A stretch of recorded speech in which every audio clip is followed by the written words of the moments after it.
पण मी बघितलं तर खरोखर या ग्राउंडला थोडीशी लेवलिंग कमी आहे, फक्त ग्राउंड फार चांगला आहे.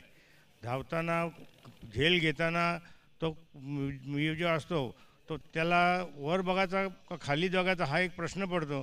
या संबंध जर त्यांनी जर हिशोबाने जर केला ते चांगल्या पद्धतीचा इथला कार्य आणि आजचा असलेला आज आणि उद्या 2 दिवसाचा जो चाललेला कार्य जो तो पूर्णपणे चांगल्या पद्धतीने होईल.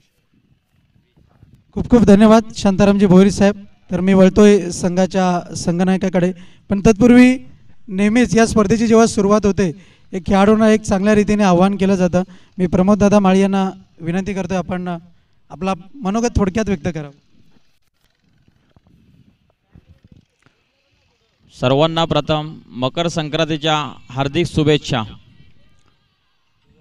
जय हनुमान क्रिकेट संघ बोरपाडा आयोजित मकर संक्रांतीनिमित्त या सामने खेळवले जातात.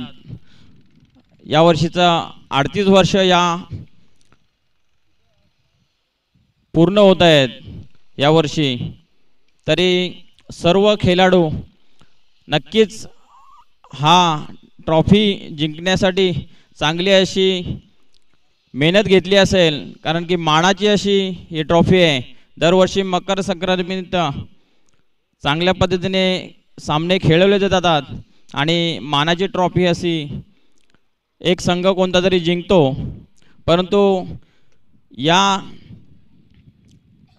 टुर्नामेंटमध्ये जेवढे संघ भाग घेतात त्यांना चांगलं असं प्लॅटफॉर्म इथे उपलब्ध करून दिलं जातं जय हनुमान चषक बोरपाडा संघातर्फे, आणि ते यापुढे सुद्धा राहील. आणि जय हनुमान क्रिकेट संघाच्या पाठीशी आम्ही नेहमी उभे राहू अशी मी ग्वाही देतो आणि माझे 2 शब्द संपवतो. धन्यवाद. मी सर्व मान्यवरांचे आभार व्यक्त करतोय आणि विनंती करतोय आपण मुख्य मंचाकडे मार्गस्थ व्हावं. तत्पूर्वी भावेश चव्हाण नाणेफेक जिंकलेली आहे. आपण निर्णय काय असेल? फिल्डिंग क्षेत्ररक्षण करण्याचा निर्णय घेतलाय. सकाळचं सत्र आहे. निश्चितच कोणाकडून जास्तीत जास्त अपेक्षा आहे? सुशांत आहे, सक्षम आहे, आतिश आहे यांच्याकडून. मागच्याच आठवड्यामध्ये जर आपण पाहिलं खांडपे ते एक चांगला खेळ तुमच्या माध्यमातून पाहिला. क्रमांक 2चं विजेतेपद जे आपण पटकावलं तोच विजयरथ पुन्हा एकदा याच मैदानावरती पुन्हा एकदा कायम पाहायला मिळेल. हो, शुभेच्छा असतील. बेस्ट ऑफ लक भावेश. तर वाघिवली संघ निश्चितच धोबी पछाड हे तुमच्या माध्यमातून नेहमीच पाहायला मिळतं. बलाढ्य संघांना तुमच्या विरुद्ध असलेला तुमचा खेळ हा नेहमीच दर्जेदार पद्धतीने पाहायला मिळतो. नाणेफेक जरी गमावलेली आहे तरी समोरच्या संघाला आपण किती धावसंख्येचं आव्हान देऊ इच्छिता? 40 ते 45. निश्चितच या स्पर्धेचं 38वं वर्ष आपण पाहतोय आणि निश्चितच या स्पर्धेचं आयोजन नियोजन करण्याकरता परिपूर्ण पद्धतीने आयोजकांनी मेहनत घेतलेली आहे. या आयोजनाबद्दल आपण काय सांगाल? खूप धन्यवाद. खूप खूप धन्यवाद. तर मी वळतोय राष्ट्रगीताकडे. संदीपजी शेळके यांना विनंती असेल आपण रेडी राहायचं आहे आणि सर्वांना विनंती करतोय आपल्या डोक्यावरती असलेली कॅप आपण उतरवायची आहे. त्याचप्रमाणे डोळ्यावरती असलेला गॉगल, जर नंबरचा चष्मा असेल तर हरकत नाही, पण डोळ्यावरती गॉगल असेल तर आपण उतरवा. संदीपजी शेळके राष्ट्रगीत.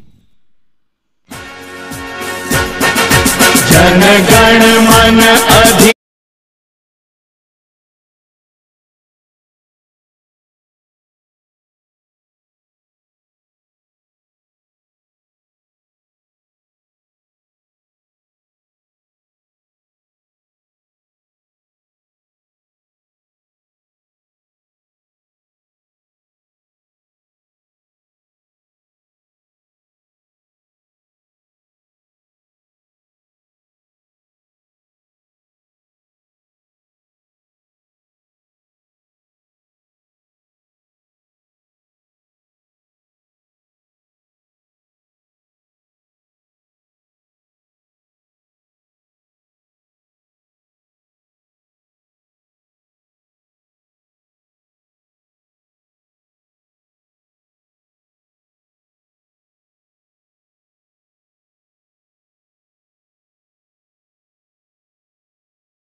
वंदे. खूप खूप धन्यवाद. दोन्ही संघांनी पुन्हा एकदा नियम लक्षात घ्या. बाद झालेला फलंदाज आणि नवीन येणारा फलंदाज 30 यार्ड सर्कलमध्ये क्रॉस होणं बंधनकारक आहे, अन्यथा 2 धावांची पेनल्टी असेल. 30 यार्ड सर्कलमध्ये क्रॉस होणं बंधनकारक आहे, या स्पर्धेचा सिग्नेचर नियम आहे. आणि जी चेंडूची निवड करण्याची मुभा आहे ती मुभा मात्र खेळाडूंना नसेल. याचाच अर्थ जो चेंडू आहे आयोजन कमिटी जो देतील तोच तुम्हाला घेऊन खेळावा लागेल. जर काही शंका असतील तर आपण विचार विनिमय करा पंचांशी, आणि तो विचार विनिमय झाल्यानंतर पंचांनी जर परवानगी दिली की चेंडू बदलायचा आहे तरच बदलला जाईल, अन्यथा बदलला जाणार नाही.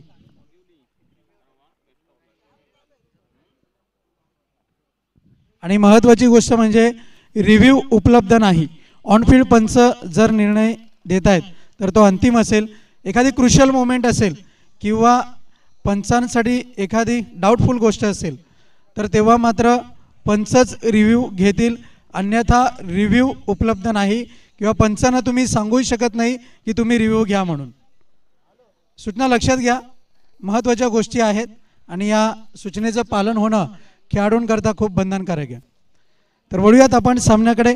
शिवछत्रपती स्पोर्ट्स लामस संघाने प्रथमतः नाणेफेक जिंकून क्षेत्ररक्षण स्वीकारलेलं आहे आणि या स्पर्धेकरता निवियाचे चेंडू वापरले गेलेले आहेत.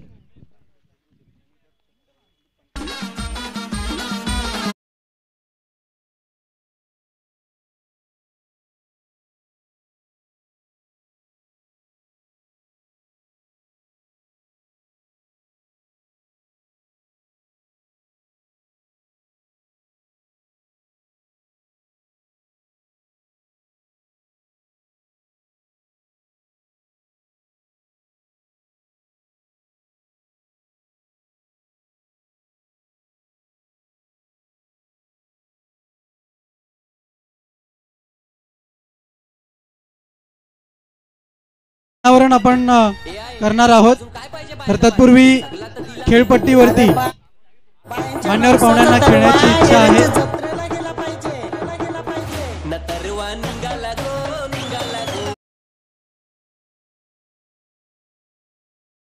डॉक्टर असतील, वकील असतील,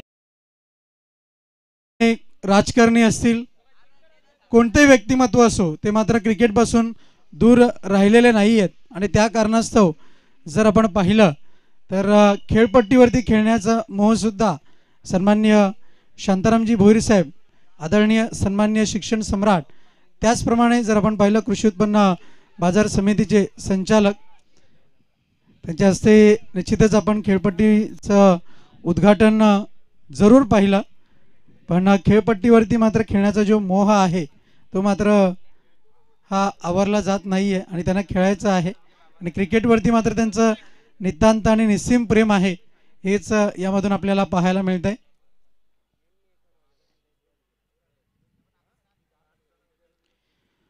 या स्पर्धेकरता नेहमीच ज्यांची ॲक्टिव्ह भूमिका आपल्याला पाहायला मिळते, धनेश माळी, रोहन शेळके, सुमित माळी, आणि महत्त्वाची भूमिका ज्यांच्या माध्यमातून नेहमीच बजावली जाते असं एक गोड गोंडस चेहरा तो म्हणजे ललित हुमणे. कोणती जबाबदारी दिली तर जोपर्यंत ती जबाबदारी पूर्ण होत नाही त्याशिवाय तो मात्र शांत बसत नाही. त्याचप्रमाणे इतर सुद्धा सहकारी आहेत.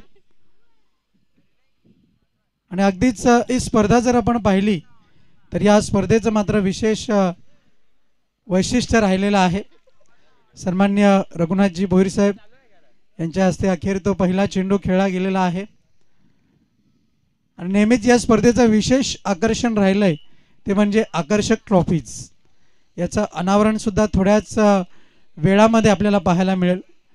आणि जर्मन क्रिकेट संघाकरता जेव्हा जेव्हा बोलायचं झालं तर एकच गोष्ट मात्र नेहमीच ही आपल्याला पाहायला मिळते, दरवर्षीप्रमाणे काहीतरी वेगळं आणि खूप काही वेगळं हे या स्पर्धेच्या माध्यमातून आपल्याला पाहायला मिळतंय.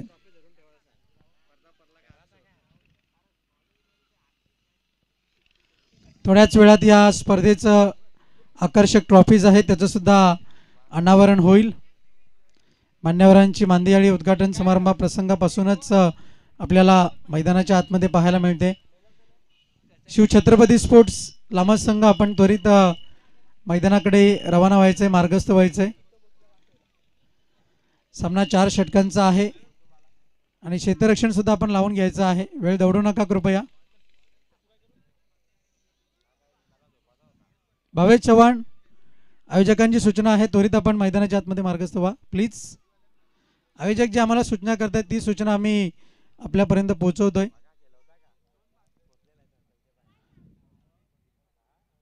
रामदासजी बागल, त्याचप्रमाणे चंद्रकांतजी बागल, तसेच आदरणीय सन्मान्य शिक्षण सम्राट शांतारामजी भोईरसाहेब, रघुनाथजी भोईरसाहेब, ग्रामपंचायत सदस्य बोरपाडा, सन्मान्य प्रमोददादा माळी,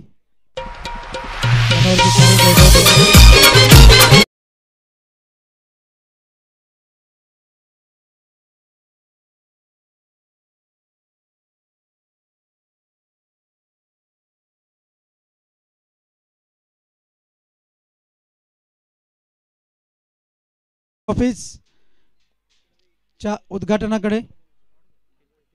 निश्चितच मी विनंती करतोय आपण पुढे यावं. शांतारामजी भोईरसाहेब, त्याचप्रमाणे सन्मान्य रघुनाथजी भोईरसाहेब, वैभव डोंगरे आपण सुद्धा पुढे यावं. ये पर्दे के पीछे क्या है, पडद्याच्या मागे काय आहे तर त्या आहेत त्या आकर्षक ट्रॉफीज. आणि त्या कोणत्या गावामध्ये जातील, कोणत्या गावामध्ये विजयाचा जल्लोष होईल त्याचं उत्तर हे आपल्याला उद्याच्या दिवसामध्ये मिळणार आहे.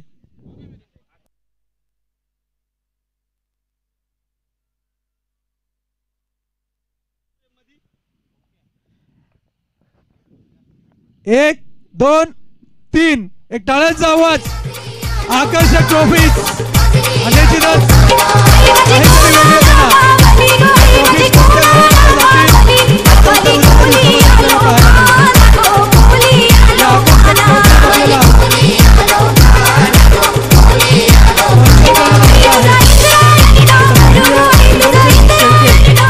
गणेश फार्म हाऊस यांच्या वतीने सर्व मान्यवर एकाच फ्रेम मध्ये आपल्याला पाहायला मिळत आहेत, ज्यांचं मोलाचं मार्गदर्शन आजवर पर्यंत जर्मन क्रिकेट संघाकरता आपल्याला पाहायला मिळत आहे. सर्व मान्यवरांना आम्ही विनंती करतोय आपण मंचावरती येऊन आसनस्थ व्हावं आणि या स्पर्धेचा आपण आनंद घ्यावा व तसेच मुख्य मंचाची आपण शोभा वाढवावी.